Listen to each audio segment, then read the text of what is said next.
अतः वेदस्वाध्यायः यजुर्वेदस्य पञ्चम अध्यायस्य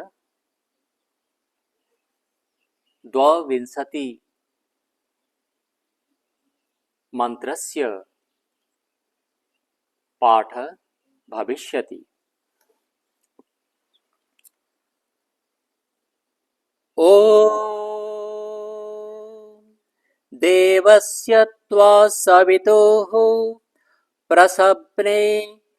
प्रसवनेष्विनो बहुभ्यां पूर्णो हस्ताभ्याम् आददे नार्यसिद्धमः रक्षसां ग्रीवा अपि कृन्तामि बृहन्नसि बृहद्रवा बृहतीमिन्द्रियाय वाचं वद।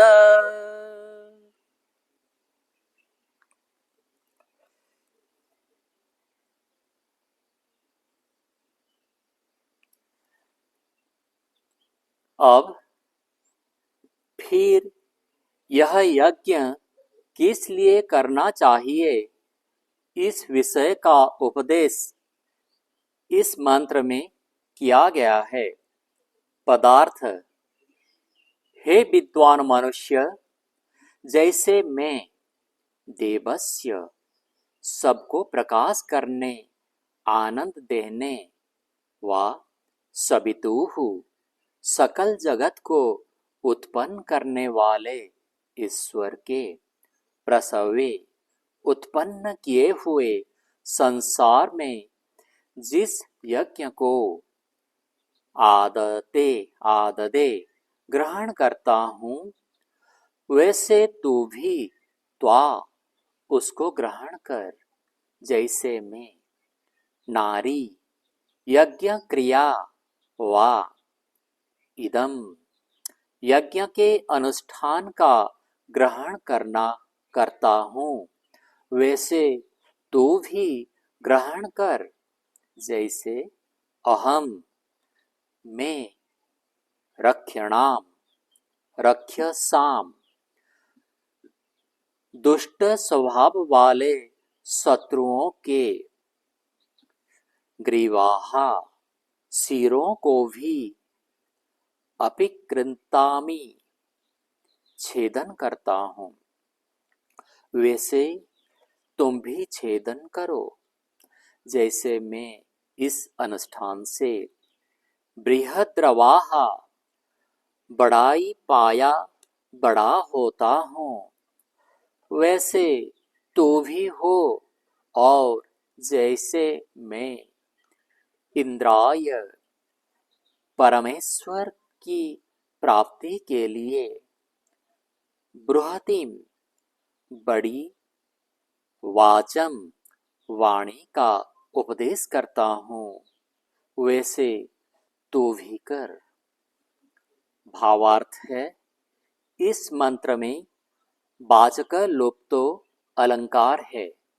जैसे विद्वान लोग ईश्वर की सृष्टि में विद्या से पदार्थों की परीक्षा करके कार्यों में उपयोग कर सुखों को प्राप्त करते हैं, वैसे ही सब मनुष्यों को इस यज्ञ का अनुष्ठान कर सब सुखों को पहुंचाना चाहिए।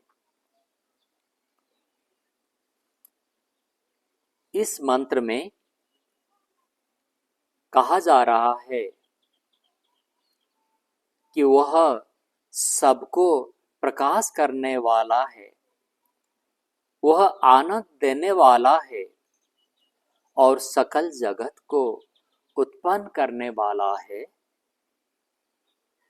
इसलिए वह विश्वकर्मा भी है और देव भी है।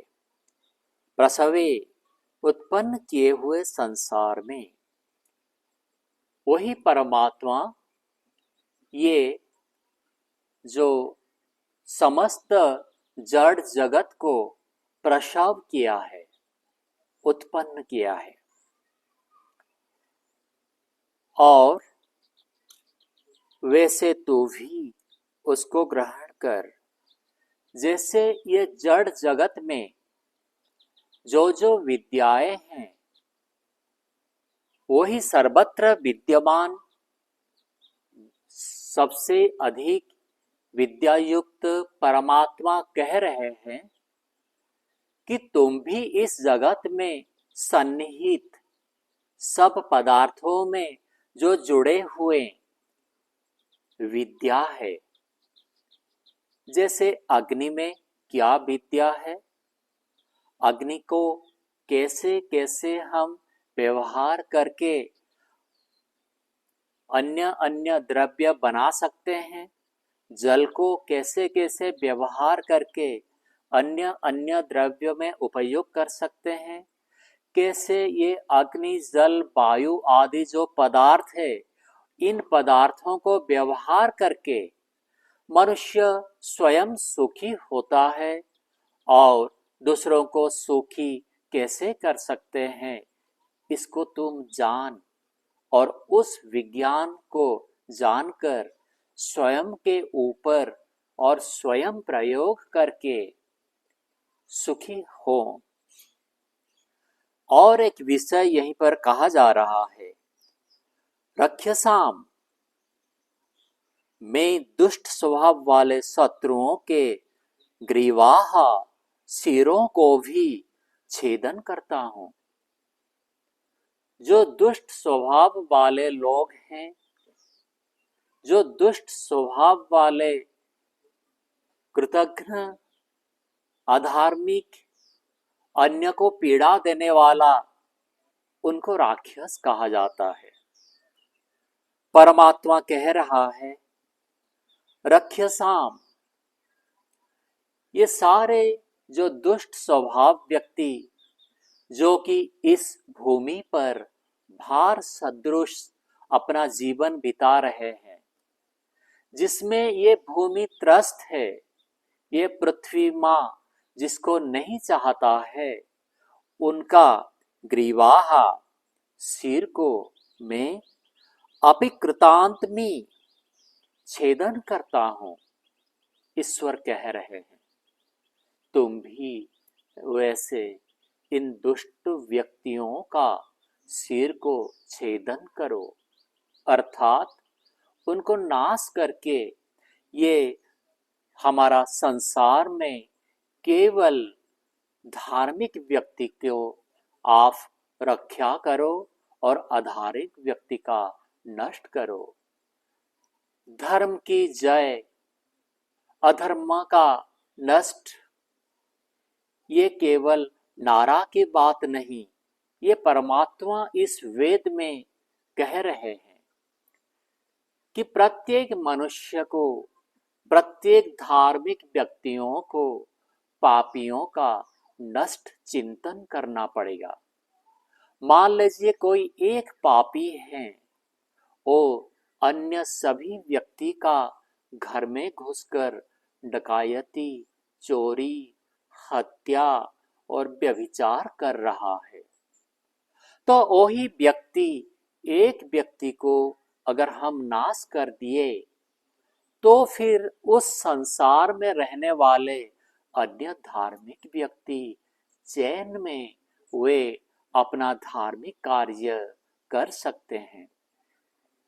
रामायण में कहा गया है कि विश्वामित्र ऋषि, उन्होंने देखें कि वो जब तक हवन नहीं कर पा रहे हैं, और केवल वो ही नहीं, सारा दंडकारण्य का जितने जितने साधु संत हैं, वे उस कर्म को, उस धार्मिक अनुष्ठान में नहीं कर पा रहे हैं, क्योंकि राक्षस लोग, दुष्ट लोग आकर के बाधा पहुंचाते हैं।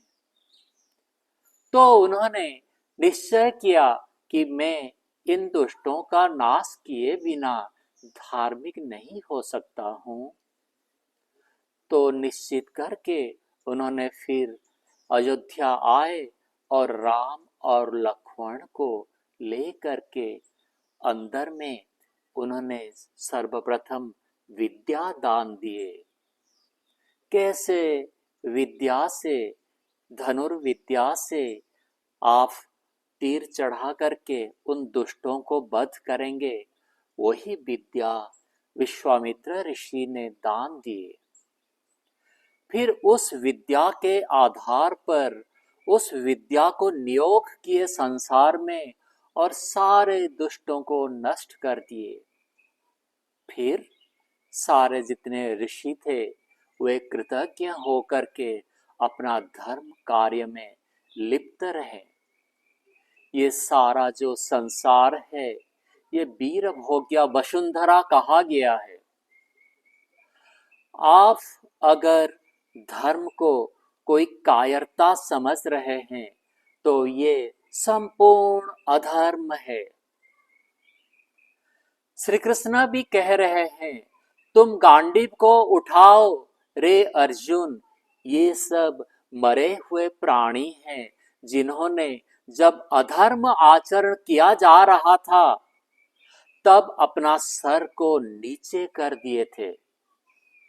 तब वे अपना धनुष को, अपना बल को, अपना सामर्थ्य को उस अधर्म कार्य में, उस अधर्म को नष्ट करने के लिए वो उपयोग नहीं किए। ये सब के सब जो तुम्हारे सामने खड़े हैं ये अधार्मिक है, अतः ये मृत है। ये शब्द गीता में आता है। ये मृत्यु को प्राप्त कर चुके हैं। ये सब का नष्ट करना तुम्हारा धर्म है। यही जो शिक्षा हम सभी को न जान पाने के कारण हम आज श्री कृष्ण का हम बदनाम कर रहे हैं। श्री कृष्ण का हम बदनाम कर रहे हैं रासलीला करके। हम श्री कृष्ण का बदनाम कर रहे हैं राधा श्री कृष्ण के साथ जुड़ करके। ये राधा शब्द ये और एक तथ्य को सूचित कर रहा है। अगर प्रभु श्री कृष्ण हैं तो ये राधा शब्द प्रकृति है। समझना पड़ेगा, प्रभु परमात्मा चारों ओर विद्यमान जो तत्व है वो इस प्रकृति को लेकर के सारे सृष्टि को मायावत आच्छादित कर दिए हैं। ये सारे तत्वों को बिना जाने आज हम श्री कृष्ण जी को नाचने में लगा दिए हैं, नाचने में ही लगा दिए हैं। उनका जो प्रकृत सही रूप को हम ग्रहण नहीं कर रहे हैं। वो क्या कह रहा है अर्जुन को, वो कथा हम भी मान सकते थे, हम नहीं माने। 5000 वर्ष हो गया, हम कायरता को धर्म समझने लगे हैं। यहाँ वेद में वही परमात्मा 2 बार कह रहे हैं कि जैसे मैं उन दुष्टों का नाश करता हूं वैसे तुम भी करो। तुम्हें भी वही सामर्थ्य में दिया हूं। अगर दुष्टों का नाश नहीं करके उसका बढ़ावा कर रहे हो तुम अधर्मी हो ही। इस प्रकार हमको वेद का उपदेश सीधे सीधे होने के कारण वेद को ग्रहण करें। उपनिषद में भी सीधे सीधे नहीं है। उपनिषद में भी अत्यंत अधिक अलंकार युक्त तत्व समझने के लिए वहां दी गई है, वहां उपमा बहुत दी गई है। मैं आग्रह रखेंगे सभी श्रोता वेद को नकारे ना, ग्रहण करें तो ही धर्म का रक्षा फिर होगा। फिर यह मेरे राष्ट्र फिर सोने का चिड़िया हो सकता है। इत्यो सबको सादर नमस्ते।